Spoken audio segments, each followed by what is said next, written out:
Bonjour et bienvenue à tous et à toutes pour une nouvelle vidéo sur la chaîne YouTube Inspire Potential. Et aujourd'hui, capsule numéro 4 sur la respiration. Toujours pour vous partager des bons conseils sur comment bien respirer au quotidien. Et aujourd'hui, je vous parle des cohérences cardiaques et respiration réduite.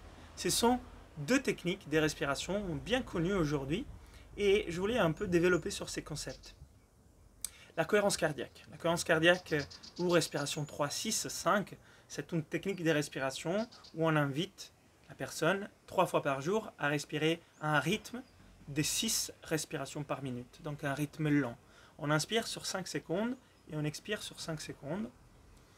3 fois, 5 minutes dans la journée, c'est ce qu'on appelle la respiration 3, 6, 5 ou la cohérence cardiaque. C'est une très bonne technique parce qu'elle est simple. Elle nous fait respirer lentement, donc ça peut nous aider aussi pour s'apaiser, se détendre au niveau mental.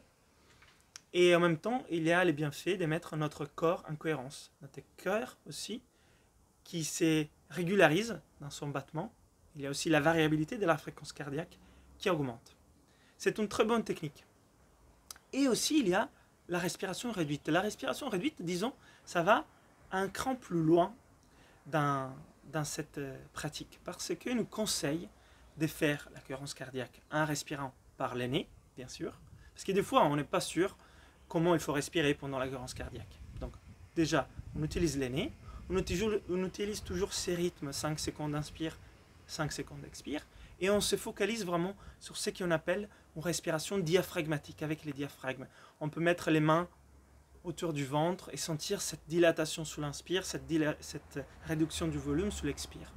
Donc on ajoute des dimensions à cette respiration et en plus on se donne un autre élément de travail sur la respiration réduite et c'est celle de se concentrer sur les souffles, de les suivre sous l'inspire, les suivre sous l'expire, être vraiment présent à la technique même des respirations, ce qui change totalement le vécu de l'exercice.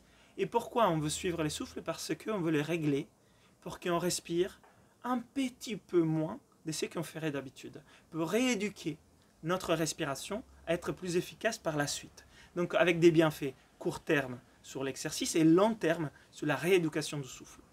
Donc des fois, moi je pratique la cohérence cardiaque parce que c'est simple, ça me fait du bien et j'ai envie de ralentir mon souffle. Et d'autres fois, je pratique la respiration réduite pour rééduquer aussi ma respiration tout en ayant les bienfaits d'une respiration lente et de la cohérence du cœur. Donc si je devais choisir un des deux, je pratiquerais plus souvent la respiration réduite, mais bien sûr, moi je pratique les deux, parce qu'à certains moments, j'ai envie juste de me concentrer sur le rythme et de me détendre, et d'autres moments, j'ai envie d'y ajouter une dimension de plus, de focus, de concentration.